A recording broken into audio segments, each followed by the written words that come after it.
இந்த மாலை கூட்டத்திலையும் வந்திருக்கிற உங்களை ஒவ்வொருவரையும் கர்த்தர் தாமே ஆசீர்வதிப்பாராக. ஹல்லேலூயா.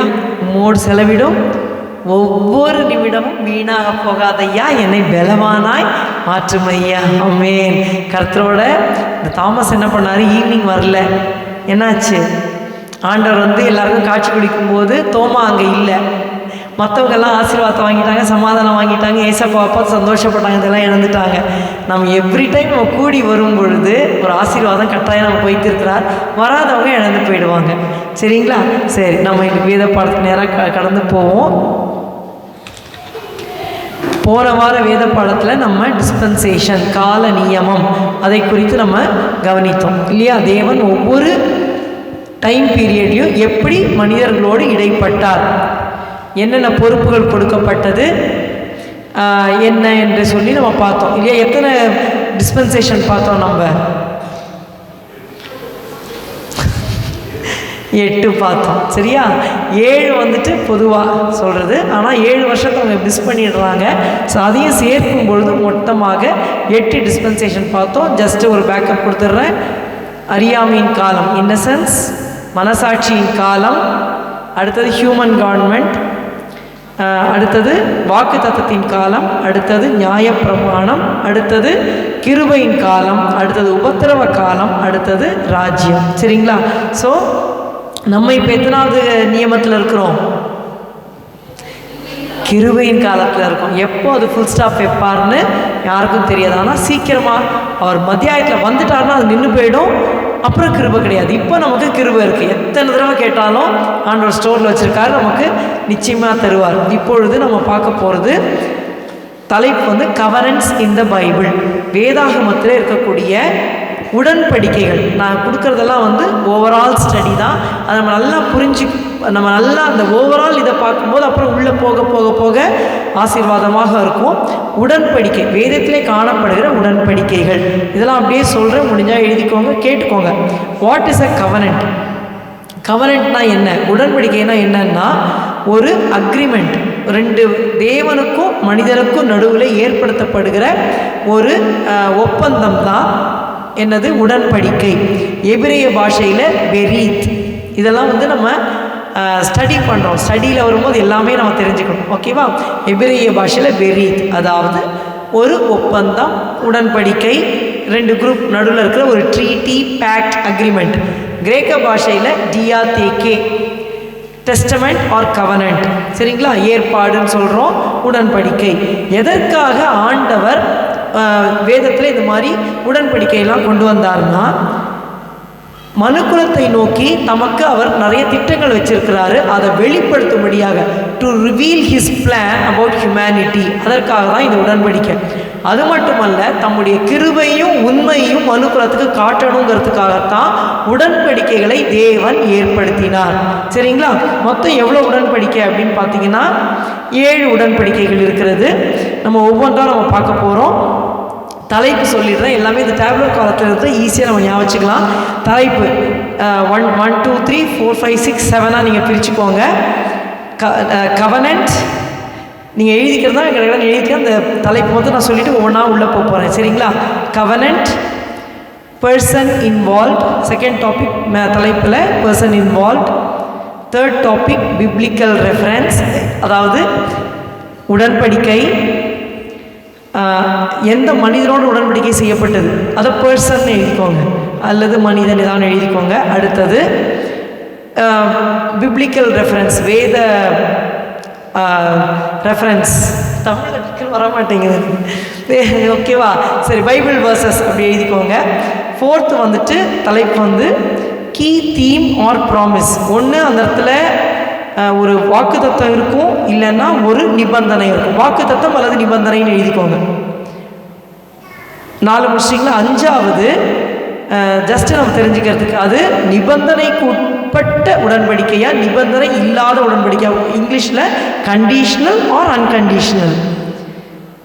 அடிச்சா 1 2 3 4 5. இப்போ 6th சொல்கிறேன். மேலே time line. 7th one sign. Time லைனா எந்த நேரம் நடந்தது, எந்த காலகட்டம், டைம் பீரியட். 7th ஒன் சைன்னா என்ன அடையாளம் கொடுக்கப்பட்டது. சரிங்களா? இது பைபிள் ஸ்டடி நம்ம படிக்கும்போது நம்ம எங்கே இருக்கோம், இது வரைக்கும் என்ன நடந்தது, கடவுள் என்னதான் பண்ணார் இந்த பூமியில், இதெல்லாம் நம்ம கற்றுக்கொள்கிறோம். சரிங்களா? இப்போ முதலாவது கவர்னண்ட் போகிறோம். அந்த உடன்படிக்கைக்கு கீழே ஃபர்ஸ்ட் ஒன் ஈடேனிக் கவர்னண்ட். ஏதேன் தோட்டத்தில் செய்யப்பட்ட உடன்படிக்கை. தமிழ் எழுதினா பெருசாக இருக்கும். ஏதேன் உடன்படிக்கைன்னு எழுதிக்கோங்க, ஈடெனிக் கவர்னண்ட். ஓகேவா?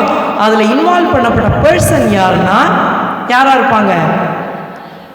ஆதாம் தான். சரி, ஏவாள் கூட கிடையாது, ஆதாம் தான் முக்கியமான பர்சன். தேவன் ஆதாமோட தான் அங்கே இடைப்பட்டார். சரி, எங்கே இருக்குது இது அப்படின்னா வேதத்தில் அந்த வசனங்களை குறிச்சுக்கோங்க. சொல்கிற வசனம் வந்து வாசிச்சா போதும். ஆதியாகமம் 1:26-30 நீங்கள் எழுதி கொண்டீங்கன்னா வீட்டில் போய் அதை ஒரு தடவை வாசிச்சிங்கன்னா உங்களுக்கு புரிஞ்சிடும். Genesis 1:26-30, Genesis 2:16-17, ஆதியாகமம் 1:26-30, ஆதியாகமம் 2:16-17. இது வந்து ஏதேன் தோட்டத்தில் பாவம் அறியாத காலத்தில் தேவன் மனிதனோடு வார்த்தைகளாக பேசி ஒரு உடன்படிக்கையாக காணப்பட்டது. இப்போ வாசிக்க வேண்டிய பகுதி எல்லாரும் பைபிள் பாருங்கள். Genesis 1:26-30 வரைக்கும் இருக்குது. நீங்கள் 26, 27, 28 மட்டும் வாசிங்க. பின்பு தேவன் நமது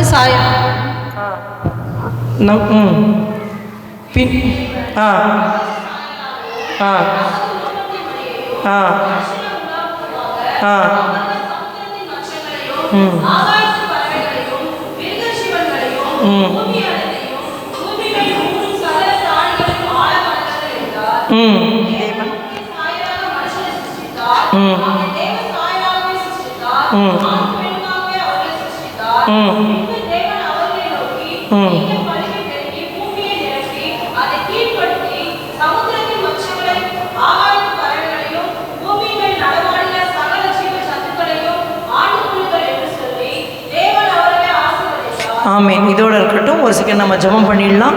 அன்பின் பிதாவே, உம்மை துதிக்கிறோம், ஸ்தோத்திரிக்கிறோம். அப்பா கர்த்தாவே, இந்த மாலையிலையும் தேவரீர் கிருபையாக எங்களுக்கு ஜீவனையும் சுகத்தையும் பலத்தையும் ஆரோக்கியத்தையும் தந்து கர்த்தருடைய ஆலயத்திலே கூடி உம்முடைய பிள்ளைகளாக ஆண்டவரே உம்முடைய வேதத்தை தியானிக்கும்படி நீர் கூட்டிக் கொண்டு வந்த கிருபைக்காய் ஸ்தோத்திரம். இந்த வசனங்கள் வரப்போகிற வசனம் ஒப்புக் கொடுக்குறோம்ப்பா. என்னுடைய இருதய பலைகளை நீர் எழுதுவீராக. கற்றுக்கொள்ள வேண்டிய பாடங்களை நாங்கள் கற்றுக்கொண்டு ஆவிக்குரிய ஜீவிதத்தில் முன்னேற உதவி செய்யும். தடையெல்லாம் அகற்றும். உம்முடைய அன்பிற்குள்ளாக எங்களை இழுத்துக்கொள்ளும். வந்தது நல்லது, நான் என்னை விட்டு எடுபடாத நல்ல பகை தெரிந்து கொண்டேன் என்று சொல்லி ஒவ்வொருவரும் மகிழ்ச்சியோடு கடந்து போக உதவி செய்யும். ஆசீர்வதியும் இயேசுவின் நாமத்தில் பிதாவே, ஆமென். ஓகே, ஸோ இன்ட்ரடக்ஷனாக பாருங்கள். Genesis 1:26-30 எழுதிட்டீங்க இல்லையா? 2:16-17. இப்போ ஃபர்ஸ்ட் ஈடெனிக் கவர்னண்ட், ஏதேன் தோட்டத்தில் நடந்த உடன்படிக்கை வாயினால் ஆண்டவர் சொன்னார். எல்லாம் 5 நாள் சிருஷ்டித்தார். 6ஆவது நாள் இங்கே கவனிங்க. ஒருத்தங்க அப்படி போவாங்க வருவாங்க, குழந்தைங்க ஓடும், இங்கேக்கும் அங்கேயும் பார்க்கக்கூடாது. பைபிள் ஸ்டடியில் ரொம்ப கேர்ஃபுல்லாக இருக்கணும். ஓகேவா? சரியா? இங்கே கவனிங்க தயவுசெய்து. அப்போது கர்த்தர் என்ன பண்ணார்? 6 நாள். அந்த 6ஆம் நாளில் வைல்ட் அனிமல்ஸ் எல்லாம் காலையில் படிச்சுட்டு அதுக்கப்புறம் ஆதாமை உண்டாக்கினார், கூடவே ஏவாளையும் உண்டாக்கிட்டார். அப்போது எப்படி உண்டாக்கினார் என்று சொல்லி 1:26 பாருங்கள். பின்பு தேவன் நமது சாயலாக நமது ரூபத்தின்படியே மனுஷனை உண்டாக்குவோமாக, அவங்க ஆளட்டும். அப்போது 27ஆம் வசனம், தேவன் தம்முடைய சாயலாக மனுஷனை சிருஷ்டித்தார், அவனை தேவ சாயலாகவே சிருஷ்டித்தார், ஆணும் பெண்ணுமாக அவர்களை சிருஷ்டித்தார். கீழே சொல்றார், ஆண்டு கொள்ளுங்கள் சொல்லி ஆசீர்வதிச்சிட்டார். ஆனால் இந்த ஏதேன் தோட்டத்தில் என்ன இப்போ பைபிள் ரெஃபரன்ஸ் இருக்குன்னு பார்த்துட்டோம் இல்லையா? இதோடைய கீ பாயிண்ட் அல்லது வாக்குத்தத்தம் அல்லது கண்டிஷன் என்ன சொல்லுங்க பார்ப்போம்.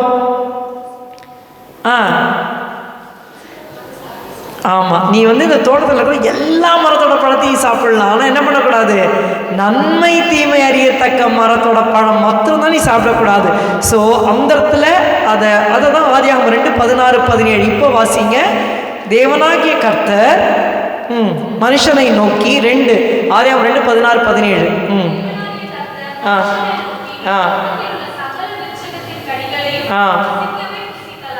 ஆனால் நன்மை தீமை அறியத்தக்க விருட்சகத்தின் கனியை புசிக்க வேண்டாம், அதை நீ புசிக்கும் ஆமென். ஸோ முதலாவது ஏதேன் தோட்டத்தில் அவங்க பாவமே அறியாத காலத்தில் தேவன் என்ன பண்ணினாரு?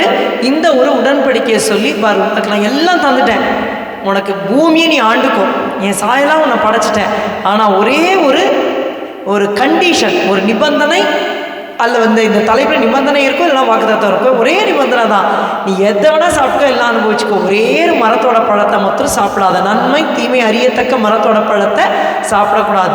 அப்படி சாப்பிட்டீங்கன்னா புசிக்கும் நாளில் சாகவே சாவாய் அப்படின்னு சொல்லிட்டார். சரியா? ஸோ அந்த இடத்துல இருக்கிற கீ கண்டிஷன் என்ன இங்கிலீஷில் எழுதிக்கணும்னா, ஒபே காட் டேஷ் போட்டால் லிவ், டிஸ்ஒபே காட் டெத். ஓகேவா? கீழ்ப்படிஞ்சா நீ வாழ்வ, கீழ்ப்படியிலன்னா சாவு வரும் சொல்லி ஆண்டவர் சொல்லிட்டார். என்ன எதிர்பார்த்தாரு? கீழ்ப்படிதலை எதிர்பார்த்தார். ஏதேன் தோட்டத்தில் அதான் எதிர்பார்த்தார். உங்களுக்கு புரிஞ்சிருச்சு இல்லையா? ஓகேவா? ஆனால் இது கண்டிஷனல் கவனன்ட்டா அன்கண்டிஷனல் கவனன்ட்டா? இந்த உடன்படிக்கை நிபந்தனைக்கு உட்பட்டதா? ஆமாம். ஸோ நிபந்தனையை சொல்லிட்டார் முன்னாடியே. டைம் லைன் என்னன்னா அரவுண்ட் 4000 BC, கிறிஸ்துவுக்கு முன், பிஃபோர் கிரைஸ்ட், கிறிஸ்துவுக்கு முன் 4000 ஆண்டில் இந்த சம்பவம் நடக்கிறது. அதுக்கு அடையாளமாக ஒன்றத்தை வச்சுட்டாரு. அது அடையாளம் என்ன சொன்னார்னா, அந்த நன்மை தீமை அறியத்தக்க அந்த மரம்.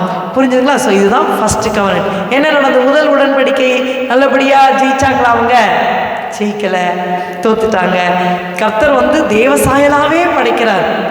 ஆனால் அவங்க அந்த இதில் ஒன்றே ஒன்று தான் சாப்பிடக்கூடாதுன்னாரு. ஆனால் அதில் அவங்க தோத்துட்டாங்க. அதனால தான் மனுக்குள்ள என்னாச்சு? பாவத்துக்குள்ளே நம்ம பிரவேசிச்சிட்டோம். சரிங்களா? இப்போ நமக்கு அதாவது ரொம்ப கஷ்டமாக இருக்கும். ஏன் ஆண்டவரே அவங்களுக்கு அந்த சாய்ஸை கொடுத்தீங்க இல்லையா? நான் ஒருத்தங்க அப்படி தான் சுயசையம் சொன்னீங்க ரிலேஷன்ட்ட. அப்போ இதெல்லாம் ஆரம்பித்தது அந்த மரத்தில் தான். அந்த மரத்தோட பழத்தை அவங்க சாப்பிடுவாங்கன்னு கடவுளுக்கு ஏற்கனவே தெரிஞ்சிருக்கு. அப்போ ஏன் வச்சார்? வச்சிருக்காமே இருந்தால் இத்தனை நேரம் நம்மளாம் நல்லா வாழ்ந்துருப்போமே, ஒரு வியாதி இருந்திருக்காதே, கஷ்டம் இருந்திருக்காதே, நம்ம பரிசுமாகவே இருந்திருப்போமே. கரெக்டாக பிடிச்சாங்க. நான் பெரிய கதை சொன்னேன், கரெக்டாக பிடிச்சிட்டாங்க. அப்போ கடைசியாக நான் சொன்னேன், தேவன் எப்படி படைச்சாராம்? நமது சாயலாகவும் நமது ரூபத்தையும். அவருடைய சாயல், அவருடைய நேச்சர் என்னன்னா, ஹி ஹேஸ் ஃப்ரீ வில். எதை செய்யணும்னு நினைக்கிறாரோ அவர் செய்வார், எதை செய்யக்கூடாதுன்னு நினச்சாலும் செய்ய மாட்டார். அவரோட இஷ்டம். இப்போ நம்ம சொல்கிறோம்ல, என் இஷ்டம் சொல்கிறாங்க இல்லையா? அதே தான் மனுஷனுக்கு ஆண்டவர் கொடுத்துட்டார். ஒரு சின்ன குழந்தை அப்படியே ரொம்ப கோல்டாக இருந்தால் கூட அது என்ன பண்ணும்? அடம் பிடிக்குது, எனக்கு வேணும், ஐஸ்கிரீம் வேணும் வேணும். அதுக்குன்னு ஒரு சுய இஷ்டம் இருக்குது பார்த்தீங்களா? அதுதான் ஆதாம்கிட்ட கொடுத்தாரு. கர்த்தர் என்ன எதிர்பார்த்தார்னா, நீ என்ன அன்பு கூர்ந்து நம்பி நான் சொல்கிற கட்டளையை கீழ்ப்படின்னு சொன்னார். ஆனால் அவன் அன்பு கூறல, கர்த்தரை நம்பலை. எதுக்கு இதை விலக்கி வச்சார்? எல்லாம் சந்தேகம் வந்து அவருடைய அன்பு வேண்டான்னு சொல்லி என்ன பண்ணிட்டான்? கீழ்ப்படியாமல் போயிட்டான் அவிசுவாசத்தினால. ஸோ அந்த உடன்படிக்கை முறிஞ்சு போச்சு. So Edenic covenant was a failure. ஓகேவா? ஸோ இது இன்னசென்ஸ் காலத்தில் நடந்தது. இப்போ ரெண்டாவதுக்கு போகிறோம். இது பைபிள் ஸ்டடி தான், அப்படியே கேட்டுகிட்டே வாங்க. ரெண்டாவது, முதல் ஏதேன் தோட்டத்தில் நடந்த கவர்னன்ட் ஆதாமோட தான் நடந்தது. இப்போ ரெண்டாவது பாருங்கள், கவர்னன்ட், அந்த உடன்படிக்கை கீழே ஆடமிக் கவர்னன்ட். சரியா? ஆடமிக் கவர்னன்ட் இது வந்து விழுந்ததுக்கப்புறம் தேவன் செய்கிறார். ஓகேவா? ஓகே. இப்போ ஹூ இஸ் அ பர்சன்? யார் இடத்துல இருக்கிற பர்சன் யாருன்னா ஆதாம். அவனே தான், வேறு யாரும் கிடையாது. அதுக்கு வசனங்கள் எழுதிக்கோங்க, சிலர் உத்தரவு படிக்கலாம். ஆதியாகமம் 3:14-19, ஜெனிசிஸ் 3:14-19. ஓகே, அது முழுக்க இருக்குது, எல்லாத்தையும் நம்ம வாசிக்க வேண்டாம். ஓகேவா?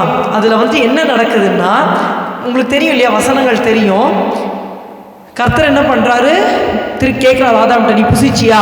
இல்லை இந்த ஸ்திரீ கொடுத்தா புசிச்சேன். நீ புசிச்சியான்னு இல்லை சர்ப்பம் தான் என்னை வஞ்சித்துது. சர்ப்பத்தை பார்த்து சபிக்கிறார். சரிங்களா? அப்புறம் உனக்கும் ஸ்திரீக்கும் உன் வித்துக்கும் அவளுக்கும் பகை உண்டாக்குவேன் அப்படிங்கிறாரு. அவர் வந்துட்டு உன் குதிங்காலம் வந்து நீ வந்து குதிங்கால நசுக்குவான, அவர் வந்து உன் தலையை நசுக்குவார். ஸ்திரீ பிள்ளை பேர் பண்ணுவோம், பயங்கர வலி எடுக்கும். அப்புறம் முதல்ல ஈக்குவலாக ஆடம் அண்ட் ஈவ் இருந்தாங்க, இப்போ சாபத்தை போட்டுறாரு. இனிமேல் ஈக்குவல் கிடையாது. உன் ஆசை உன் புருஷனை பற்றிருக்கும், உன் புருஷன் ஒன்று ஆண்டு கொள்ளுவான். ஸோ அந்த இடத்துல என்ன ஆகுது? அது ஒரு சாபமாகிடுது. அதுக்கப்புறம் ஆதாம்கிட்ட சொல்கிறாரு, நீ என்னுடைய வாக்கு செவிக்க உன் மனைவியோட வாக்கு செவி கொடுத்தல, அதனால் இனிமேல் பூமி உனக்கு பலன் தராது, முள்ளு குறுக்கு தான் வரும், நெற்றி வேர்வை சிந்தி தான் நீ சாப்பிடணும், நீ கஷ்டப்படணும், மண்ணாக இருக்க மண்ணுக்கு திரும்பன்னு சாபம் வந்துடுது, டெத் வந்துடுது. ஸோ இப்போது அந்த முக்கியமான அந்த நிபந்தனை அல்லது ப்ராமிஸ், அந்த தலைப்பில் என்ன வருது? பாவம் வந்துருச்சு, சாபம் வந்துருச்சு. ஆனால் கர்த்தர் சொல்கிறாரு, ஸ்திரீயின் வித்து வருவார், அவர் என்ன பண்ணுவார்? உன் தலையை நசுக்குவார். அங்கே ஒரு வாக்கு தத்தம் கொடுக்கப்படுகிறது. புரிஞ்சிச்சுங்களா? இந்த இடத்துல இது வந்துட்டு இட் இஸ் ஆக்சுவலி அன்கண்டிஷனல்னு நான் நினைக்கிறேன். ஏன்னா ஆதாம் ஏற்கனவே விழுந்துட்டான், இனிமேல் அவன் என்ன செய்ய போகிறான், ஒன்றும் செய்ய முடியாது. கர்த்தரே ஸ்டெப் பின் பண்ணுறாரு. இவன் பாவம் பண்ணிட்டான், கர்த்தரே காலை உள்ளே வச்சு என்ன பண்ணுறாரு, நீ தப்பு பண்ணிட்ட, நான் என்ன பண்ணுறேன், ஸ்திரீயின் வித்தா என்னுடைய குமாரனை அனுப்புவேன், அவர் வந்து சிலுவையில் உன் தலையை நசுக்குவார்னு சொல்லிட்டு வாக்குத்தத்தம் பண்ணுறாரு. புரிஞ்சிச்சுங்களா? ஸோ ஆதியாகமம் 3:15 முதல் வாக்குத்தத்தம் கொடுக்கப்படுது. இயேசுவை பற்றி முதல் வாக்குத்தத்தம் கொடுக்கப்படுகிறது. ஓகேவா? இதுவும் அதே டைம் லைன் தான். டைம் லைன் கீழே அரௌண்ட் 4000 BC, 4000 கிறிஸ்துவுக்கு 4000 வருஷம் முன்பாக இது நடக்கிறது. அதுக்கு சைன் என்னன்னா, கீழே வரும்போது பார்த்தீங்கன்னா 3:21 வாசிங்க. தேவனாகிய கர்த்தர்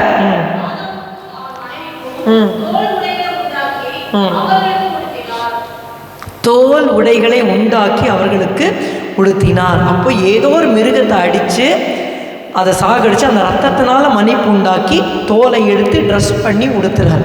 சரிங்களா? ஸோ இதுதான் வந்து ஆதாமோடு செய்யப்பட்ட ஒரு உடன்படிக்கை. இந்த உடன்படிக்கைலாம் எங்கே லீட் பண்ணணும்னா கடைசியில் கிறிஸ்துவுக்கு நேராக லீட் பண்ணும். ஆதியாகமம் 3:15 சொன்னது எங்கே தான் நிறைவேறிச்சு? ஏசப்பாட்டை வந்து தான் நிறைவேறிச்சு. உங்களுக்கு புரிகிறதா? சரிங்களா? நெக்ஸ்ட்டுக்கு போகலாமா? ஓகே. ஸோ அந்த ரெண்டாவது இதில் வந்துட்டு அந்த கண்டிஷன் ஆர் ப்ராமிஸில் என்ன வருது, ஒரு சாபம், பயங்கரமான சாபம் வருது. அதே சமயத்தில் ஒரு ரட்சகர் அனுப்புவேன், ஒரு மீட்பரை அனுப்புவேன், அவர் வந்து விடுதலையாக்குவார். இதில் நம்ம ரொம்ப முக்கியமாக பார்க்க வேண்டியது 3:15 பாருங்கள். ஆதியாகமம் 3:15, உனக்கும் ஸ்ரீக்கும் உன் வித்துக்கும் அவள் வித்துக்கும் பகை உண்டாக்குவேன், அவர் உன் தலையை நசுக்குவார், நீ அவர் குதிங்காலை நசுக்குவார். அப்போ not just between Satan and Jesus. சாத்தானுக்கு இயேசு மாத்திரம் பகை கிடையாது, சாத்தானுக்கு மனுக்குலத்துக்குமே பகை தான். நம்ம நினச்சிக்கூடாது நம்ம ஜீசஸ் இருக்குதான் நிறைய பாடு வருது, கொஞ்சம் நம்ம டெவிலோட கொஞ்சம் ஃப்ரெண்ட் ஆகிட்டா, பிசாசோட கொஞ்சம் ஃப்ரெண்டு பிடிச்சிட்டா அவன் எனக்கு நன்மை செஞ்சிருவான். இன்றைக்கி நிறைய பேர் இப்படி தான் ஏமாந்து போகிறாங்க. நான் சொல்கிறது கிறிஸ்தவங்களே சொல்கிறேன். அவங்க என்ன நினைக்கிறாங்க, ஒரே பாடாக இருக்குது, கொஞ்சம் போய் உங்களுக்கு ரோகம் மந்திரம் பண்ணிட்டா நம்ம முன்னுக்கு வந்துடலாம். இப்படியெல்லாம் பண்ணுறாங்க, கிறிஸ்தவங்களே பண்ணுறாங்க இந்த காலத்தில். அவங்களுக்கு தெரியல, மனுக்குலத்துக்கும் சாத்தானுக்கும் என்ன கிடையாது, ஒரு ஆமாம் ஒருமனமே கிடையாது, ஒற்றுமை கிடையாது, பகை தான் இருக்குது நடுவில். பிசாஸ் கிட்ட போய் யாராவது அடைக்கலாம் புகுந்தா அவ்வளோதான். யோவான் 10:10 மறக்கக்கூடாது. திருடன், ஆமாம் திருடன் திருடவும் கொல்லவும் அழிக்கவுமே வருகிறார், வேறொன்றுக்கும் வரான். நானோ அவளுக்கு ஜீவன் உண்டாயிருக்கும், அது பரிபூர்ணப்படவும் வந்தேன், நானே நல்ல மேய்ப்பர், நல்ல மேய்ப்பர் இந்த நாடுகளுக்காக ஜீவனை கொடுக்கிறான். அப்போது எப்போ ஆதாம் வந்து அந்த கவனத்தை மீறிட்டானோ கர்த்தர் ப்ராமிஸ் பண்ணுறாரு, நான் ஒரு ரட்சகர் அனுப்புவேன், மீட்பர் அனுப்புவேன். ஆனால் சாத்தானுக்கும் மனுக்குலத்துக்கும் ஓயாமல் என்னதான் கடைசி வரைக்கும் பகை தான். ஒரு நாளும் பிசாஸ் நம்ம மேலே அன்பு வச்சு நம்மளை ஆசீர்வதிக்கும்னு நினச்சி ஏமாந்துடாதீங்க. சரிங்களா? நிறைய பேர் ஷார்ட்கட்டில் போயிட்டு இப்படி பண்ணால் பிசாஸ் கதை பண்ணிட்டா கிடைச்சமான்னு நினைக்கிறாங்க. பிசாசோட சேர்ந்தா அவன் நன்மையே செய்ய மாட்டான், கட்டாயமாக அவன் நம்ம ஆத்மாவுக்கு சத்துரு அவன் தான். He is the enemy of our soul. நம்மளை கொண்டு போய் நரகத்தில் தள்ளுறது தான் அவனுடைய வேலையே. ஸோ அதனால் இந்த ஆடமிக் கவனட் இது உங்களுக்கு புரிஞ்சிருக்கும். 3வது போகலாமா? அல்லேலூயா சொல்லுங்க. ஓகே, இதுக்கு பேர் நோவாயிக் கவனட். நோவா தெரியும் இல்லையா? நோவாவோடு செய்யப்பட்ட உடன்படிக்கை. 3வது முதல்ல ஏதேனில் செய்யப்பட்ட உடன்படிக்கை, அதுவும் ஆதாமோடது. ஆதாமோடு செய்யப்பட்ட உடன்படிக்கை, அதுவும் ஆதாம். நோவாயிக் கவனட் அதை யாரோட செஞ்சார்? Person involved is Noah. ஓகேவா? சரியா? அப்படியே ஒரு கோர்ஸை நம்ம படிக்கிறோம். அடுத்தது இதில் பிப்ளிக்கல் ரெஃபரன்ஸ், பைபிள் வேர்சஸ் எங்கே இருக்குது? ஆதியாகமம் 8:20-22, ஆதியாகமம் 9:1-17. எல்லாம் நம்ம வாசிக்க வேண்டாம், நமக்கு தெரிந்தது தான். நோவாவோட சம்பவம் நமக்கு தெரியும். ஆஃப்டர் த ஃபால் என்னாச்சு? நோவா எல்லாரும் சீர்கெட்டு போயிடுறாங்க. கர்த்தர் உலகத்தை தண்ணி ஜலப்பிரளயத்தில் அழிக்கிறார். சரிங்களா? அப்போ நோவா அந்த டெல்யூஜ், அந்த ஃப்ளட்டை தாண்டி வெளியில் வரும் பொழுது சுத்தமான சகல பறவைகள் மிருகங்களும் பலி செலுத்துகிறார். கர்த்தர் என்ன பண்ணார்? இங்கே இருக்கீங்களா? கர்த்தர் என்ன பண்ணார்? சுகந்த நோவா பலி செலுத்துறார். கவனிங்க, நோவா பலி செலுத்துறார். கர்த்தர் என்ன பண்ணினாரு? இங்கே இருக்கணும், இங்கே எங்கேயும் போனீங்கன்னா எனக்கு தெரியுது, எனக்கு நம்ம பேரை சொல்லி கூப்பிட்டுருவேன் நான். ஆமாம், கவனிங்க. ஸோ கர்த்தர் சுகந்த வாசனையை முகர்ந்தார். அப்போ சொல்லுவார், இனி நான் பூமியை என்ன பண்ண மாட்டேன், அழிக்க மாட்டேன், ஜலப்பிரளயத்தை அழிக்க மாட்டேன். இப்போ வாசிங்க 21 வாசிங்க, 8:21 வாசிங்க.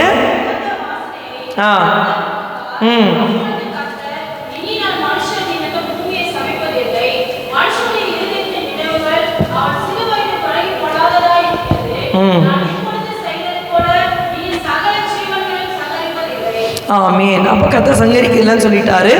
இப்போ ஆதியாகமம் 9:1-17 நீங்கள் வீட்டில் மெல்லமாக வாசிக்கோங்க. முக்கியமான வசனம் என்ன அப்படின்னா 11-12 மட்டும் வாசிங்க. இனி மாம்சமான 9:11-12 இனி மாம்சமானவரெல்லாம்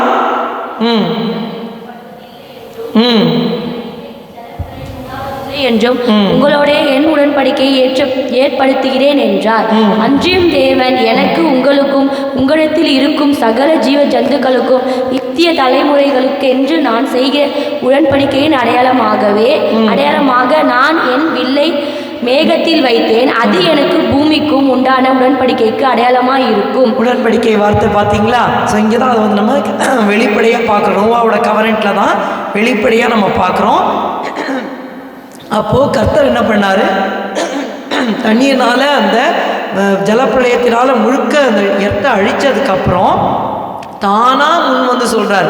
அவன் பலியிட்டா சுகந்த வாசியம் வந்தாலும் ஹீ ஸ்டெப்ஸ் இன். கர்த்தரே சொல்கிறார், இனிமேல் நான் பூமி என்ன பண்ண மாட்டேன், ஃபுல்லாக ஜலப்பிரளயத்தெல்லாம் அழிக்க மாட்டேன்னு சொல்லி ஒரு உடன்படிக்கை பண்ண. அந்த உடன்படிக்கைக்கு அடையாளம் என்ன? ரெயின்போ. எக்ஸாக்ட்லி. ஸோ அந்த தேர்ட் பாயிண்ட் வந்து நோவாவிக் கவனன்ட், பர்சன் இன்வால்வ்டு. யாரோடு செய்தார்? நோவாவோடு செய்தார். சரிங்களா? பிப்ளிக்கல் ரெஃபரன்ஸ் உங்களுக்கு சொல்லிட்டேன். இதில் இருக்கிற வாக்குத்தத்தம் என்ன அல்லது கண்டிஷன் என்ன அப்படின்னு நம்ம பார்க்கும் பொழுது, இனி பூமி வந்து பாதுகாக்கப்படும். இனிமே உலகம் முழுக்க அழிக்க ஃப்ளட்டு வராது. சரிங்களா? எங்கேயாவது ஒரு இடத்துல ஃப்ளட்டு வந்துருச்சுன்னா கர்த்தர் சொன்னாரே ஏன் வந்ததுன்னு கேட்காதீங்க. கர்த்தர் சொன்னது பூமி முழுக்க தண்ணியினால் அழிக்க மாட்டேன். ஏதாவது ஒரு பார்ட் அழிஞ்சு போகும், ஆனால் பூமி முழுக்க தேவன் தண்ணியினால் அழிக்க மாட்டார். அப்போ அதில் இருக்கிற வாக்குத்தத்தம் பூமியை நான் பாதுகாப்பேன் அப்படின்னு சொல்கிறது தான். ஓகேவா? இது கண்டிஷனலாக இல்லை அன்கண்டிஷனல் பிளெஸ்ஸிங்கா? Unconditional blessing. இனிமேல் யாரும் எதுவும் செய்யவில்லை, கர்த்தரே முன்னின்று சொல்கிறார். சரி, நீ இது பண்ணாதான் பண்ணுவேன் அப்படின்னு ஆண்டவர் சொல்லலை. ஸோ நிபந்தனையற்ற ஒரு உடன்படிக்கை இது எப்போ நடந்தது அப்படின்னா 2500 BC. டைம் லைன் கீழே எடுத்துக்கோங்க. 2500 BC, 2500 கிறிஸ்துவுக்கு முன் 2500 வருஷங்கள் முன்பாக இந்த நோவாவோட ஃப்ளட்டு காலத்தில் நடந்தது. நான் உங்களுக்கு சொல்லிட்டேன். அந்த சைன் என்ன, அடையாளம் என்ன? ரெயின்போ, வானவில். Okay, very good. இப்போ ஃபோர்த்துக்கு போகிறோம். மொத்தமே 7 தான், கடகடன்னு பார்த்து நம்ம கொடுத்துடலாம். ஃபோர்த் வந்துட்டு ஏப்ரஹாமிக் கவனன்ட். ஓகே, ஆபிரஹாமோடு செய்யப்பட்ட உடன்படிக்கை. ஹல்லேலூயா. இதில் இன்வால்வ் ஆன பர்சன் யாரு? ஏப்ரஹாம். யார்? Okay okay. அதாவது ஸ்டடி தான், நம்ம எல்லாரும் சேர்ந்து தான் படிக்கிறோம். தப்பு ஒரு நானும் தப்பு பண்ணுவேன், இதை நீங்கள் திருத்தலாம். ஓகேவா? கர்த்தர் நல்ல. ஸோ ஆபிரகாமோட உடன்படிக்கை பண்ணார். ஏற்கனவே நம்ம போன தடவை பார்த்தோம் இல்லையா? எல்லாரும் போயிட்டாங்க. பின்மாற்றத்தில் எல்லாரும் போனதுனால கர்த்தர் ஆபிரகாம்ல ஒரு மனிதனை அழைத்து முதல்ல கட்டளை கொடுக்குறாரு. நீ வந்து ஊர்ன்ற கல்தே தேசத்தை விட்டு வா, நான் காண்ற தேசத்துக்கு போ அப்படின்றாரு. ஆனால் இவர் ஹாரான் வரைக்கும் வந்து அங்கே தங்கிறாரு. திரும்பி கர்த்தர் கூப்பிட்றாரு, கிளம்பு, நான் காட்டுற தேசத்துக்கு வா. இது வரைக்கும் ஆனால் பேரை மட்டும் சொல்லலை. அவன் ட்ராவல் பண்ணி வந்துட்டே இருக்கும்போது கானான் தேசத்துக்கு வரும்போது திடீர்னு கர்த்தர் பேசுவார், இந்த நிலம் தான், இந்த கானான் தேசத்தை உனக்கு நான் தரேன்னு சொல்லுவார். சரிங்களா? ஓகேவா? இப்போது அந்த கான்டெக்ஸ்ட் எங்கே இருக்குது? ஆதியாகமம் 12:1 பிப்ளிக்கல் ரெஃபரன்ஸில் ஜெனசிஸ் 12:1-3, Genesis 15:1-18, Genesis 17:1-14. சரியா? 3 ஸ்கிரிப்சுரல் ரெஃபரன்சஸ் இருக்குது. எல்லாத்தையும் படிக்க முடியாது. ஆதியாகமம் 12:1-3, ஜெனிசிஸ் ஆதியாகமம் 15:1-18, ஆதியாகமம் 17:1-14. இப்போ நீங்கள் திரும்பி வாசிக்கும் போது கர்த்தர் எப்படி ஆபிரகாமோடு இடைப்படுறாருங்கிறத நீங்கள் பார்க்கலாம். எழுதிட்டீங்களா? கவனிக்கிறீங்களா? கவனிங்க. ஸோ இந்த இடத்துல கொடுக்கப்பட்ட வாக்குத்தத்தமோ நிபந்தனையோ என்ன அப்படின்னா, முதல்லயே கூப்பிட்டுட்டாரு. இந்த உடன்படிக்கை பண்ணும்போது ஆண்டவர் ஆபிரகாம்கிட்ட எதையும் கேட்க மாட்டார். ஏன்னா முன்னாடியே அவன் கீழ்ப்படிஞ்சு வந்துடுவான். So it is an unconditional blessing தான். புரியுதுங்களா? கீழ்ப்படிஞ்சு வந்துடுவார். கொடுக்கப்பட்ட ஆசீர்வாதம் என்னன்னா, உனக்கு வந்து இந்த கானான் தேசத்தை தருவேன், இந்த லேண்ட் முழுக்க தருவேன், நேஷன் லேண்டு, அப்புறம் நீ வந்து எல்லாருக்கும் ஆசீர்வாதமாக மாறிடுவ. 12:2-3 மட்டும் வாசிங்க. ஆதியாகமம் 12:2-3 வாசிங்க. நான் உன்னை பெரிய ஜாதியாக்கி உன்னை ஆசீர்வதித்து உன் பேரை பெருமைப்படுத்துவேன். நீ ஆசீர்வாதமாய் இருப்பாய். உன்னை ஆசீர்வதிக்கிறவர்களை ஆசீர்வதிப்பேன், உன்னை சபிக்கிறவர்களை சபிப்பேன். பூமியில் உள்ள வம்சங்கள் எல்லாம் உனக்குள் ஆசீர்வதிக்கப்படும் என்றார். ஆமென். அப்போ கர்த்தர் சொல்ல, நான் உன்னை பெரிய ஜாதியாக்குவேன். I will make you great நேஷன்ங்கிறார். ஒரு பெரிய ஒரு ஜாதியாக உன்னை மாற்றுவேன், பேரை பெருமைப்படுத்துவேன், உன்னை ஆசீர்வதிப்பேன், சபிகளை சபிப்பேன், உனக்குள்ளே எல்லாரும் ஆசீர்வதிக்கப்படுவாங்க. Blessing to all nations. இந்த ஏப்ரஹாம் மூலமாக எல்லாருக்குமே ஆசீர்வாதம் வரப்போகுது. அல்லேலூயா. அது ஏன்னா அங்கே வந்து உன் சந்ததிக்குள் எல்லாரும் ஆசீர்வதிக்கப்படுவாங்க. கலாத்தியரில் இருக்கிற, நான் ஏற்கனவே எடுத்த ஞாபகம் தெரில, அந்த சந்ததி ஈசாக்கு கிடையாது, அந்த சந்ததி கிறிஸ்துவேன்னு வரும். சரிங்களா? அப்போ ஆபிரகாமோட சந்ததியில் வரப்போகிறார் இயேசு கிறிஸ்து. அவரை ஏற்றுக்கொள்றதுனால பூமியில் இருக்கிற எல்லாருக்கும் ஆசீர்வாதம் வரப்போகிறது. ஓகே, ஸோ இந்த இது புரிஞ்சிருச்சு இல்லையா? கீ அந்த ப்ராமிஸ் அல்லது கண்டிஷன் உங்களுக்கு புரிஞ்சிருச்சா? அதே தான் நீங்கள் ஆதியாகமம் 15:1-18 கர்த்தர் சொல்லுவார். நீ வீட்டில் தான் வாசிக்கணும், நேரத்தை வாசிக்க முடியாது. நீ 3 வயது கெடாரியை கொண்டு வா, அத்தை கொண்டா, இத்தை கொண்டான்னு சொல்லி ஆண்டவர் என்ன சொல்வார்? பலி செலுத்த சொல்வார். வெட்டிட்டு ஒவ்வொருத்தரும் இப்படியும் ஆப்போசிட்டாக வைக்க சொல்லுவார். எல்லாத்தையும் பண்ணிட்டு இவர் கயர்ந்து நித்திர வரும். அப்புறம் பேர்ட்ஸ் எல்லாம் இறங்கும்போது எழுந்து அப்படியே விரட்டுவார். அப்போ திடீர்னு நடுவில் ஒரு ஃபயர் வரும். ஃபயர் வந்து ஒரு அக்கினி வந்து அந்த துண்டங்களின் வழியாக போகும். கர்த்தர் அப்போ உடன்படிக்கை பண்ணுவார். ஆபிரகாமே, நான் உனக்கு வந்து கானான் தேசத்தை தருவேன், உன் சந்ததியாரெலாம் எகிப்தில் அந்நிய தேசத்தில் 400 வருஷம் இருப்பாங்க, அதுக்கப்புறம் திரும்பி இங்கே வருவாங்க, நான் உன்னை பல ஜாதி கூட்டமாக மாற்றுவேன், முதிர் வயதில் நீ அடக்கம் பண்ணப்படுவேன், எல்லாம் சொல்லுவார். நீங்கள் வீட்டில் போய் தயவுசெய்து அந்த ஆதியாகமம் 15:1-18 நீங்கள் வாசிக்கணும். அப்புறம் 17ஆம் அதிகாரத்தில் வரும்பொழுது அதை உறுதிப்படுத்துவார். நான் உடன்படிக்கை பண்ணுறேன், உனக்கு ஒரு பையன் பிறப்பான் ஈசாக்கு. ஆனால் அந்த இடத்துல கொடுக்கப்பட்ட அந்த அடையாளம் என்ன ஆபிரகாமுக்கு? ஆமாம், அப்பா சொல்கிறார், விருத்த சேதனம். அவன் சரீரத்தில் விருத்த சேதனம் எடுக்கணும். அப்போ தான் வந்துட்டு இது வரும். ஆனால் கண்டிஷன் இல்லை, ஏன்னா முன்னாடியே அழைச்சி கொண்டு வந்துடுவார், ஒரு அடையாளமாக கொடுப்பார். சரிங்களா? ஸோ இப்போ வந்துட்டு இட்ஸ் அன் அன்கண்டிஷனல் பிளெஸ்ஸிங். அடுத்தது இது எப்போ நடந்தது புரியுதா எல்லாருக்கும்? நெக்ஸ்ட் தலைப்பு போயிட்டு அன்கண்டிஷனல் அன்கண்டிஷனில் நிபந்தனை அற்றது. ஏன்னா முன்னாடியே அவர் கீழ்ப்படிஞ்சிடறாரு. இப்போ டைம் லைன் எப்போன்னா கிறிஸ்துவுக்கு முன் 2000 வருஷம், 2000 BC, அரவுண்ட் 2000 BC, கிறிஸ்துவுக்கு முன் 2000 வருஷத்தில் ஆபிரகாமோட ஆண்டவர் உடன்படிக்கை பண்ணுறாரு. அந்த சைன் என்ன, அடையாளம் என்ன? அவன் சரீரத்தில் பெற்றுக்கொள்ளுகிற விருத்த சேதனம். ஓகே, அடுத்ததுக்கு போகலாமா? 4 உடன்படிக்கை முடிச்சுட்டு இப்போ 5வது உடன்படிக்கைக்கு போகிறோம். மோசேயிக் கவனன்ட், மோசே மூலமாக செய்யப்பட்ட ஒரு உடன்படிக்கை. இதில் இன்வால்வ் ஆன நபர் யாரு? மோசஸ் தான். மோசஸ் வழியாக தான் அந்த உடன்படிக்கை. ஆமாம், இஸ்ரேல் தான், இஸ்ரேலுக்கு தான் தராரு. அந்த 1% மூலமாக வருது இல்லையா, அதான் நான் கேட்குறேன். ஃபஸ்ட்டு ஆடம் பார்த்தோம், நோவா பார்த்தோம், ஆபிரகாம். இப்போ மோசேயை தான் பிக்கப் பண்ணி அந்த கவர்னன்ட்டை இஸ்ரேலுக்கு தான் கொடுக்குறாரு. What you say is right. So ஒரு பர்சனை பிக்கப் பண்ணி அவனை உருவாக்கி சீனாய் மலையில் கொண்டு போய் உபவாசம் பண்ண வச்சு அந்த உடன்படிக்கையை கொடுக்குறாரு. இது மோசேயிக் கவர்னன்ட். இதை தான் நம்ம நியாய பிரமாணம்னு சொல்கிறோம். சரிங்களா? மோசையோடு செய்யப்பட்ட அந்த உடன்படிக்கை என்னன்னா நியாயப்பிரமாணம். ஸோ பர்சன் இன்வால்வ் பார்த்துட்டோம். பிப்ளிக்கல் ரெஃபரன்ஸ் நீங்கள் எழுதிக்கோங்க, வீட்டில் வாசிங்க. யாத்ராகமம் 19-24 வரைக்கும் நம்ம வாசிக்கணும். 5 சாப்டர்ஸ் இருக்குது. ஸோ நீங்கள் வாசிக்கும் போது புரிஞ்சுப்பீங்க, ஓ இது மோசையோடு செய்யப்பட்ட உடன்படிக்கைன்னு நீங்கள் புரிஞ்சுப்பீங்க. சரிங்களா? அதில் முக்கியமாக நம்ம வாசிக்க வேண்டியது யாத்ராகமம் 19:5-6 வாசிங்க. இப்பொழுது யாத்ராகமம், இப்பொழுது நீங்கள் என் வாக்கை உள்ளபடி கேட்டு என் உடன்படிக்கையை கைக்கொள்வீர்களானால் சகல ஜனங்களிலும் நீங்களே எனக்கு சொந்த சம்பத்தாய் இருப்பீர்கள். பூமி எல்லாம் என்னுடையது. நீங்கள் எனக்கு ஆசாரிய ராஜ்யமும் பரிசுத்த ஜாதியுமாய் இருப்பீர்கள் என்று நீ இஸ்ரவேல் புத்திரரோட சொல்ல வேண்டிய வார்த்தைகள் என்றார். ஆமென். அப்போ இது ரொம்ப ரொம்ப முக்கியமான வசனம். யாத்ராகமம் 19:4-5-6 முக்கியமான வசனம். கர்த்தர் டைரெக்டாக சொல்லுவார், நான் உங்களை எகிப்திலிருந்து விடுதலையாக்கி கழுகு சட்டைகளை கொண்டு வர மாதிரி கொண்டு வந்துட்டேன். இப்போ என் வாக்கை உள்ளபடி கேட்டு என் உடன்படிக்கையை கை கொள்வீர்களானால், இப்போ மோசே மூலமாக இந்த 10 commandments அதை கொண்டு வந்து ஒரு உடன்படிக்கையை ஏற்படுத்துகிறார். ஏற்படுத்தி நீங்கள் கீழ்ப்படிஞ்சீங்கன்னா இந்த பூமியில் இருக்க எல்லா ஜனங்களும் நீங்கள் சொந்த சம்பத்தாக இருப்பீங்க. பூமியெல்லாம் என்னுடையது, நீங்கள் எனக்கு ஆசாரிய ராஜ்யமா பரிசுத்த ஜாதியாக நீங்கள் இருப்பீங்க அப்படின்னு சொல்கிறார். அப்போது சொன்ன உடனே இந்த ஜனங்க வந்து சொல்லுவாங்க, ஓகேவா, 8ஆம் வசனம் வாசிங்க. எல்லாம் செய்வோம் என்று பிரதியுத்திரம் சொன்னார்கள்.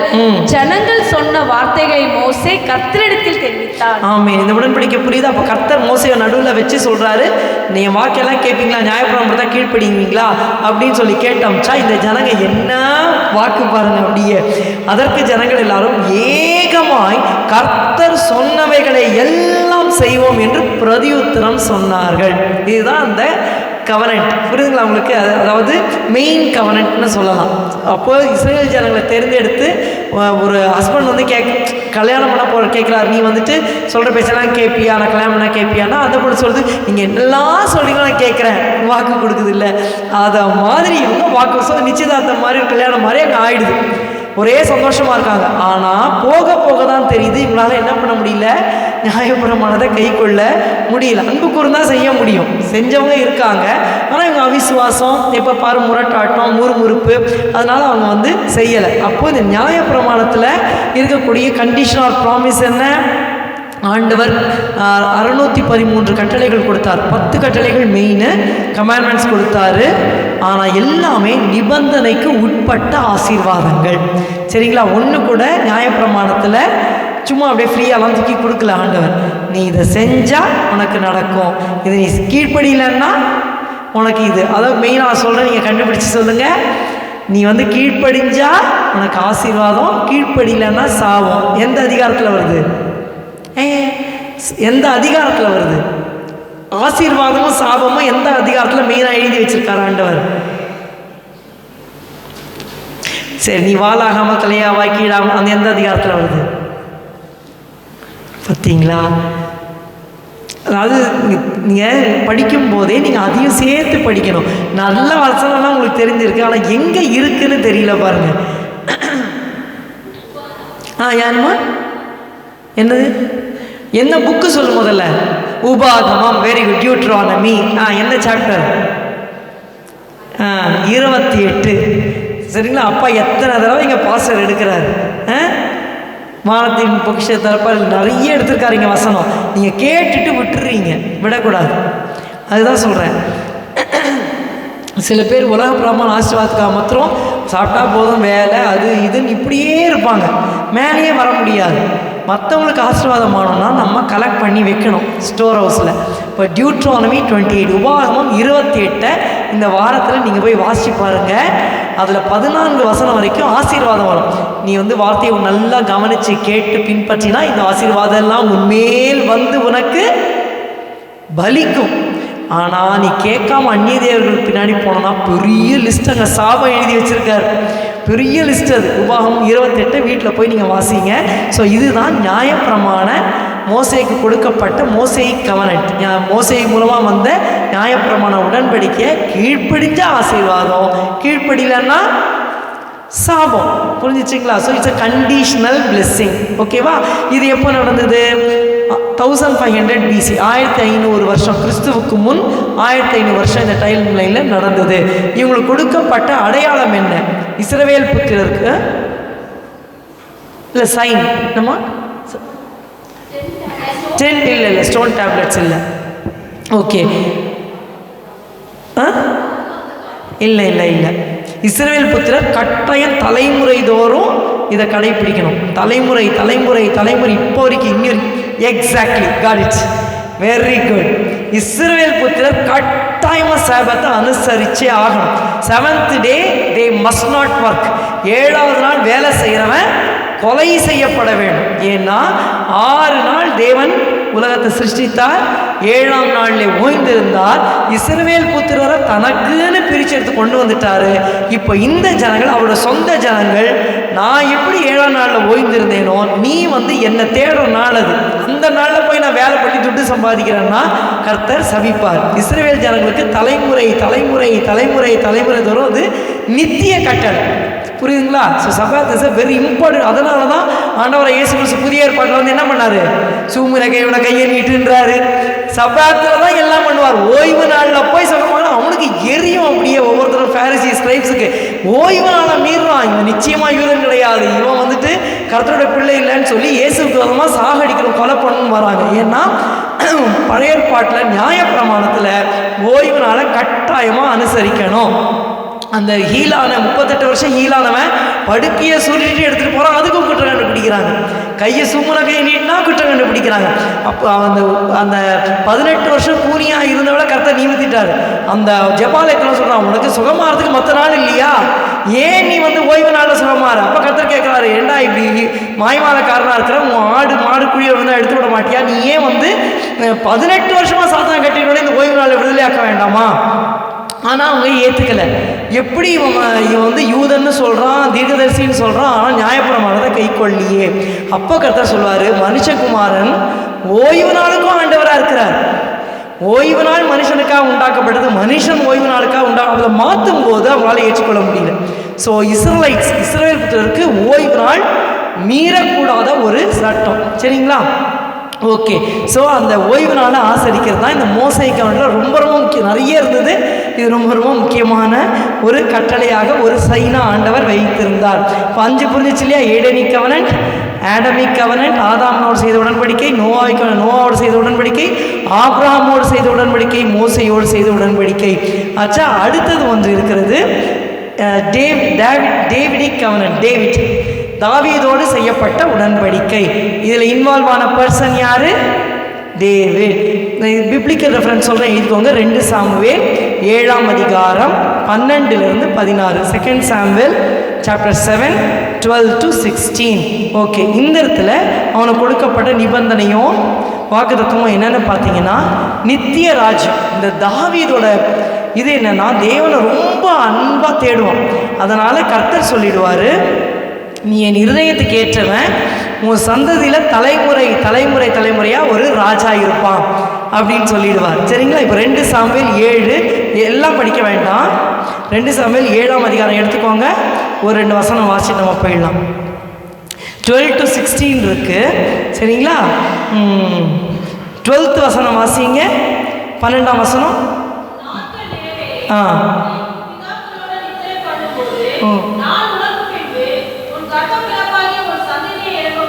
ம் 16 வாசிங்க.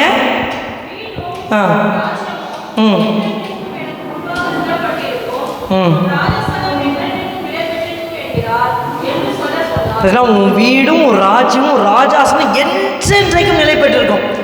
இப்போ தாவீதோடு உடன்படிக்கை பண்றார். புரியுதா உங்களுக்கு? சரிங்களா? சொல்லும் பொழுது தான் சொல்கிறேன், ஆண்டவர் இம்மட்டும் எனக்கு கொண்டதுக்கு நான் ஏமாத்திரம், என் குடும்பம் ஏமாத்திரம், நீ ஆடுகள் பின்னாடி போன என்னை இப்படி இது பண்ணி உயர்த்திட்டு என்னுடைய ராஜாசனம் நித்தியமாக இருக்கும்னு சொல்கிறீங்களே, என் பிள்ளைங்க எப்போதும் சிங்காசனம் இருப்பான்னு சொல்கிறீங்களே அப்படின்னு சொல்லிட்டு தூரமாக இருக்கும் விசேஷ செய்திலாம் சொன்னீங்களே அப்படின்னு சொல்லி, அதான் அவனுக்கு வெளிப்படுத்தப்பட்டது என்னன்னா, இவனுடைய சந்ததியில் கிறிஸ்து பிறக்க போகிறார். புரியுதுங்களா? ஸோ கிறிஸ்துவின் ராஜ்யம் நித்திய ராஜ்யம். அப்போ ரொம்ப மகிழ்ச்சி ஆயிடுது தாவீதுக்கு. ஓகேங்களா? இப்போ தாவீதுக்கு இது வாக்குத்தத்தம் தான். தாவீதுக்கு எதுவுமே செய்ய வேண்டாம். இவன் அன்பாக இருந்தால் கர்த்தரே ஸ்டெப் அப் உள்ள தாவீதுக்கு இந்த வாக்குத்தத்தத்தை கொடுக்குறார். So it's an unconditional covenant. ஓகேவா? நிபந்தனையற்ற ஒரு உடன்படிக்கை தான் தாவீதோட ஆண்டவர் செஞ்சார். இது எப்பொழுது நடந்தது? கிறிஸ்துவுக்கு முன் 1000 வருஷம் முன்னாடி இந்த உடன்படிக்கை தேவன் ஏற்படுத்தினார். 1000 BC, அரௌண்ட் 1000 BC. அதில் கொடுக்கப்பட்ட அடையாளம் த்ரோன், சிங்காசனம் என்றென்றைக்கும் நிலை பெற்றிருக்கும். ஓகேவா? சரிங்களா? ஓகே. அடுத்ததுக்கு போயிடலாமா? கடைசி, last but not the least. ஓகேவா? ஸோ ஃபஸ்ட்டு என்ன கவனம் பார்த்தோம்? பார்க்குறாங்க பாருங்க. ஏதேன்ல பண்ண உடன்படிக்கை. 2வது ஆதாமோடு செய்த உடன்படிக்கை. 3வது நோவாவோட செய்த. 4வது ஆபிரகாம். Very good. அடுத்தது மோசே, அதுதான் நியாயப்பிரமாணம் தான் ஃபுல்லாக எக்ஸடஸ் 19 ஜான் 19 வரைக்கும் போகிறது எது? இந்த உடன்படிக்கை தான், நியாயப்பிரமாண உடன்படிக்கை தான் ஃபுல்லாக போகுது. நடுவில் இந்த டேவிடிக் கவனன்ட் வரும். சரிங்களா? அந்த சிங்காசனத்தை குறித்து வருகிறது கிறிஸ்துவுடைய இட்டர்னல் ராஜ்யம். ஸோ தாவீதுக்கு ஒரு உடன்படிக்கை செஞ்சார். கடைசியாக எழுதிக்கோங்க, புதிய உடன்படிக்கை, நியூ கவனன்ட். ஓகேவா? 7th one is new covenant. இதில் இன்வால்வ் ஆன பர்சன் யார்? நான் இதை செய்கிறவர் யார் அப்படின்னா, வெரி குட், ஜீசஸ் கிரைஸ்ட். சரியா? நம்முடைய ஆண்டவராக இயேசு கிறிஸ்து தான் இந்த புதிய கவனன்ட்டை செய்யறதுக்கு வருகிறார். வேதாகம ரெஃபரன்ஸ் சொல்கிறேன். எரேமியா 31, 31லேருந்து 34, ஜெரிமாயா 31, 31 to 34. இது பழைய ஏற்பாட்டிலே தீர்க்கதரிசனமாக சொல்லப்பட்டது. இன்னொன்று லூக்கா 22, 20. ஆனால் இதை நம்ம வாசிச்சிருவோம். Jeremiah 31, 31 to 34 வாசிச்சிடலாமா? அதை மாத்திரம் வாசிச்சிருமா? எரேமியா 31, 31லிருந்து 34.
ஆமீன். அப்போ என்ன சொல்றாரு? நான் அவர்கள் பிதாக்களை ஏதேசில் அழைத்து வர கைப்பிடித்த நாளிலே அவர்களோட பண்ணின உடன்படிக்கையின்படி அல்ல.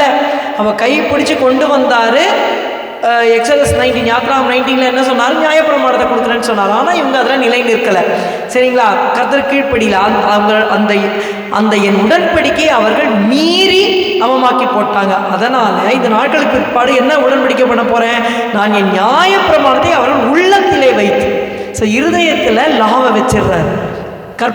ஸ்டோனில் இல்லை, இருதயத்தில் நியாயப்பிரமாணத்தை வச்சு இருதயத்தில் எழுதி தேவனாக இருப்பேன்.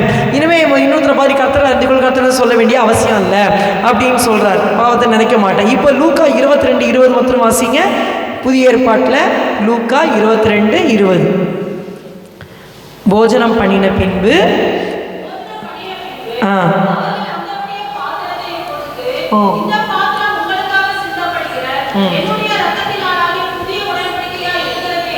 ஆமேன். இது ஆண்டவரே சொன்னார். புதிய ஏற்பாட்டில் நமக்கு தெரியும், இயேசுவை ஏற்றின உடனே நம்ம ஞானஸ்நானம் எடுக்கிறோம். நல் மனசாட்சியின் உடன்படிக்கை என்று வேதம் சொல்லுது. ஆனால் ஜீசஸ் ஏசப்பா வாயிலிருந்தே சொல்கிறார். இதுதான் மெயின் வசனம். சரிங்களா? ஞானஸ்நானம் உடன்படிக்கை தான்.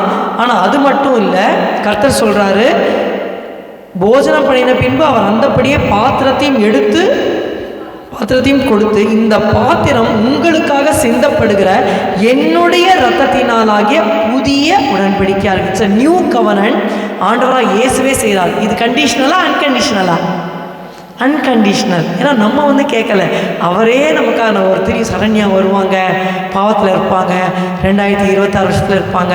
நம்ம என்ன பண்ணணும்? முன்னாடியே சிலுவையில் மறிக்கணும். அப்போ தான் பாவத்தில் சொல்லி ஆண்டவர் நம்ம கூப்பிடாம கேட்காம he came voluntarily before 2000 years. அவரே தேவகுமாரன் இந்த பூமியில் இறங்கி 2000 வருஷம் முன்பாக நமக்காக கல்வாரி சிலையிலே ரத்தத்தை சிந்தி உயிரை கொடுத்தார். அல்லேலூயா.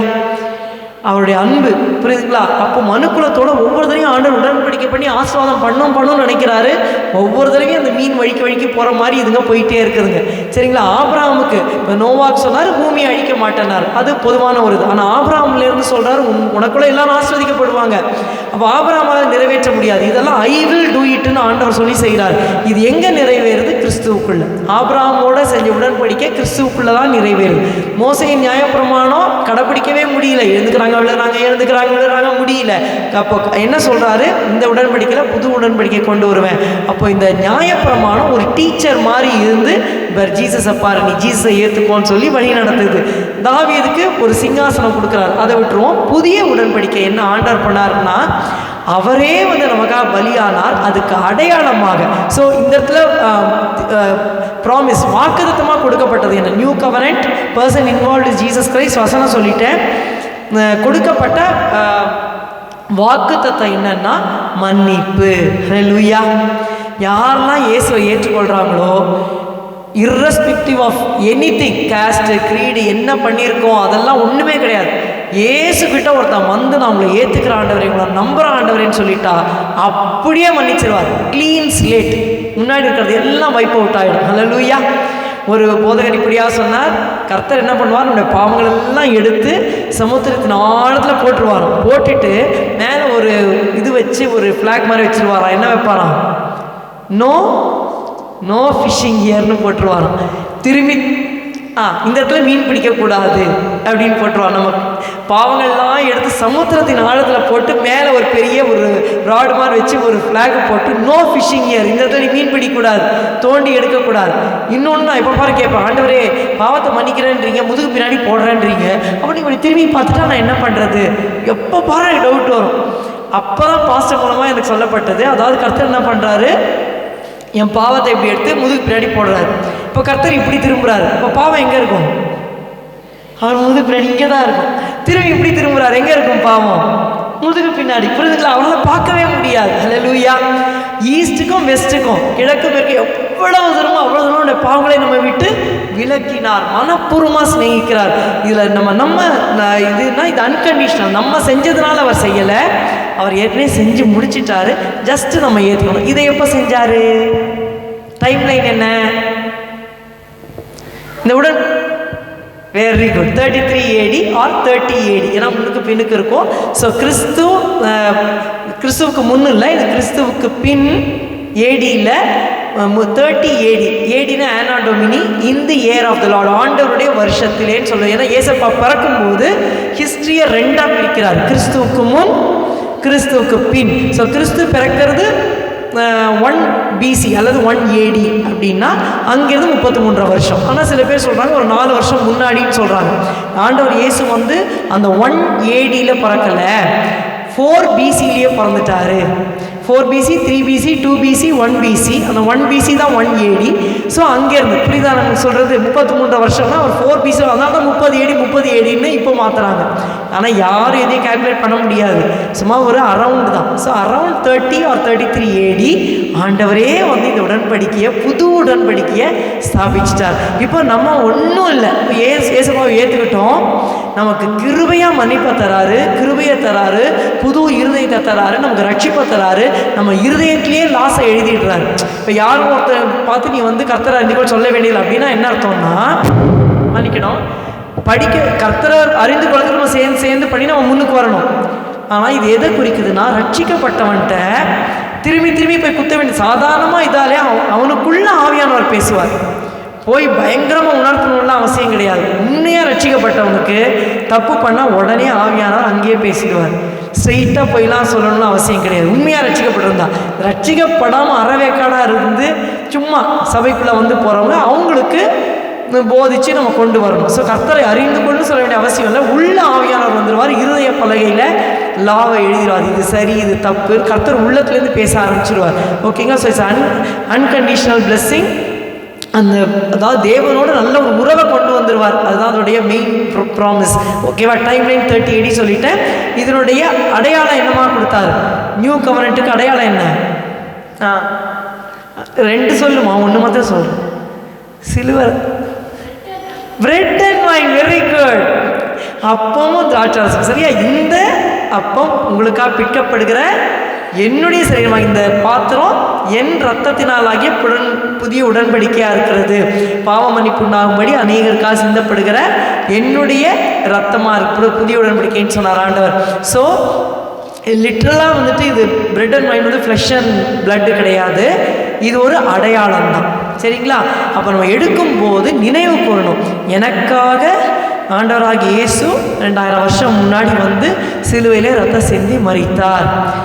அவருடைய சரீரம் எனக்காக அந்த சிலுவையில் பிடிக்கப்பட்டது. அவருடைய ரத்தம், கடைசி சொட்டு ரத்தத்தையும் என்னுடைய பாவத்துக்கு பரிகாரமாக அவர் சிந்தினார்.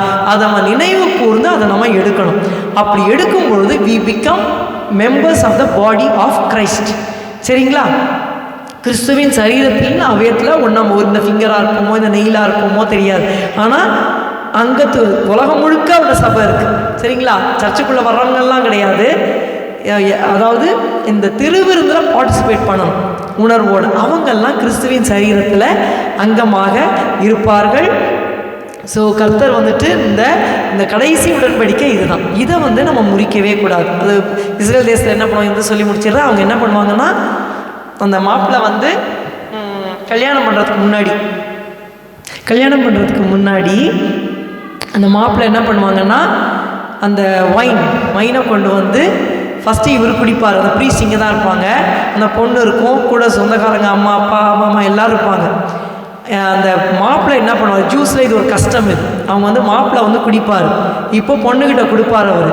அந்த பொண்ணு வாங்கி குடிச்சதுன்னா இந்த பையனை கல்யாணம் பண்ணுறதுக்கு அந்த பொண்ணுக்கு இஷ்டம் இருக்குது. ஆனால் அது குடிக்க மாட்டேன்னு சொல்லிச்சுன்னா அந்த பொண்ணுக்கு இஷ்டம் இல்லை. சரி, இது மனப்பூர்வமாக இதை வந்து செய்யணும். ஸோ இவர் என்ன பண்ணுவார், வாங்கி இதை குடிச்சிட்டு கொடுப்பார். அந்த பொண்ணு குடிச்சதுனால தான் சம்மதம். அப்போ அவர் வந்து என்ன பண்ணுவார், ரிங்கை போட்டுட்டு இல்லாட்டி அந்த 10 இது தலையில் போட்டு விட்டுட்டு, நான் போயிட்டு நான் வீடை கட்டிட்டு திரும்பி வந்து உன்னை கூட்டின்னு போகிறேன்னு சொல்லிட்டு போயிடுவார்.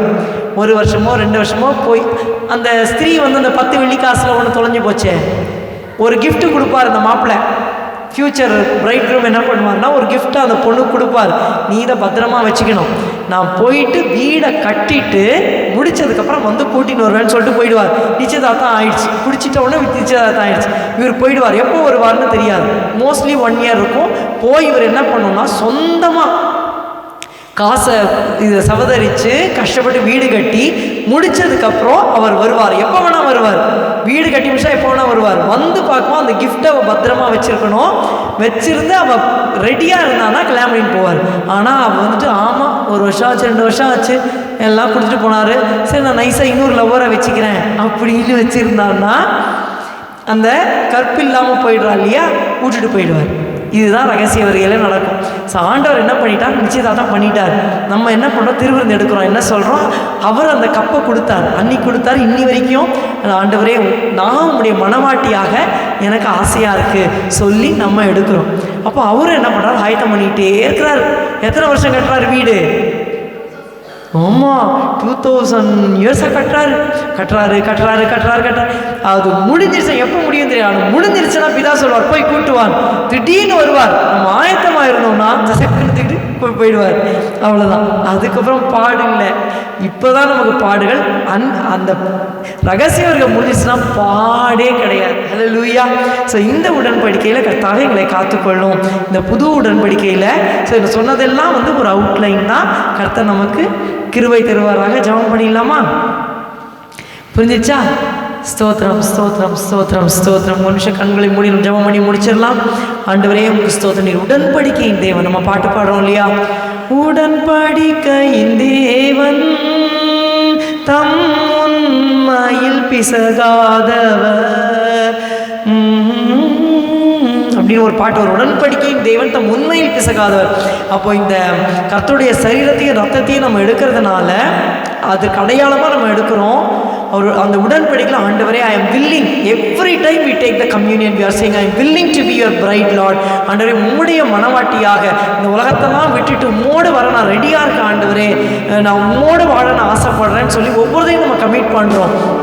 கர்த்தரும் வந்து நம்மை அழைத்து செல்வார். ஹல்லேலூயா. Thank you Jesus. அன்பின் பிதாவே, ஆண்டவரே, நாங்கள் இன்றைக்கு வேதத்தில் இருக்கிற உடன்படிக்கைகளை பார்த்தோம் அப்பா. ஆண்டவரே இயேசுவே, நீரே மனப்பூர்வமாக வந்து இந்த புதிய உடன்படிக்கையை ஏற்படுத்தி இருக்கிறீர். இந்த புதிய உடன்படிக்கையிலே நிலை நிற்க எங்களுக்கு கிருபை தாரும் அப்பா. ஆண்டவரே, இந்த வெயிட்டிங் பீரியடில் நீர் பரலோகத்தில் எங்களுக்காக வீடு கட்டுக்கொண்டிருக்கும் பொழுது இந்த இடத்துல நாங்கள் வழி தப்பி போய்விடாதபடி ஒரு நாள் நிச்சயம் வருவீர். ஆண்டவரே, அந்த வீடு கட்டி முடிக்கப்படும். அப்பொழுது வந்து எங்களை அழைத்து செல்வீர். அதற்காக நாங்கள் ஒவ்வொரு நாளும் ஆயத்தமாக காத்திருக்க எங்கள் ஒவ்வொருவருக்கும் கிருபை தாரும். உலகத்தில் போராட்டங்கள், கஷ்டங்கள் எல்லாம் இருக்கு ஆண்டவரே. யாருக்கு தான் பிரச்சனை இல்லை ஆண்டவர். இந்த பிரச்சனைகள் மத்தியில் ஆண்டவரே நீர் எங்களுக்கு மீட்பை கொடுத்திருக்கிறீரப்பா ஆண்டவர். நீர் என்கிற மன்னிப்பை கொடுத்திருக்கிறீர் ஆண்டவரே. இயேசுவே, இதை நாங்கள் காத்து கொண்டு பத்திரமா கற்புள்ள கன்னியாக காத்துக்கொண்டே இருக்க எங்களுக்கு உதவி செய்யும் ஆண்டவரே. இந்த பிள்ளைகள் கேட்ட பிள்ளைகள் ஒருத்தரையும் அதை நீர் பதித்து ஆண்டவரே நாங்கள் சரியான கனியை கொடுக்க கிருபை தருவீராக. உமக்கு ஸ்தோத்திரங்களை தாழ்த்தி ஒப்பு கொடுக்கிறோம். ஆசீர்வதியும் இயேசுவின் நாமத்தில் பிதாவே, ஆமேன். என் ஆத்துமாவே கர்த்தரை ஸ்தோத்திரி, என் முழு உள்ளமே அவருடைய பரிசுத்த நாமத்தை ஸ்தோத்திரி. என் ஆத்துமாவே கர்த்தரை ஸ்தோத்திரி. கர்த்தர் செய்த சகல உபகாரங்களையும் மறவாதே. அவர் உன் அக்கிரமங்களை எல்லாம் மன்னித்து உன் நோய்களை எல்லாம் குணமாக்கி உன் பிராணனை அழிவுக்கு விலக்கி மீட்டு உன்னை கிருபையினாலும் இரக்கங்களினாலும் முடிசூட்டி நன்மையினால் உன் வாயை திருப்தியாக்குகிறார். கழுக்கு சமானமாய் உன் வயது திரும்ப வாழ வயது போல் ஆகிறது. ஒடுக்கப்படுகிற யாவருக்கும் கர்த்தர் நீதியையும் நியாயத்தையும் செய்கிறார். Amen, amen. Hallelujah. God plus.